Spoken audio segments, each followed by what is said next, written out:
తిరుమల కొండ ఏమైనా public park అనుకుంటున్నారా?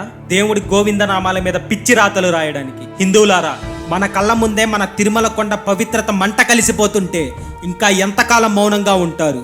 7 కొండలు స్వామివారి సన్నిధి, టూరిస్ట్ ప్లేస్ కాదు, అది కోట్లాది మంది హిందువుల ప్రాణం.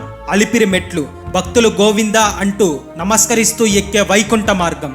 అలాంటి పవిత్రమైన గోడల మీద కొంతమంది మూర్ఖులు పిచ్చి పిచ్చి రాతలు రాస్తున్నారు. ఆర్సీబీ అని, సిఎస్కే అని, ఇంకొందరు లవర్స్ పేర్లు రాస్తున్నారు. గుడిలో ఉన్నారా లేక పబ్లిక్ పార్కులో ఉన్నారా? అది చాలదన్నట్టు సాక్షాత్తు ఆ శ్రీనివాసుడు ఊరేగే పవిత్రమైన మాడ వీధుల్లో పిచ్చి డాన్సులు వేసుకుంటూ ఇన్స్టాగ్రామ్ రీల్స్ చేస్తున్నారు. అసలు దేవుడంటే భయం ఉందా వీళ్ళకి?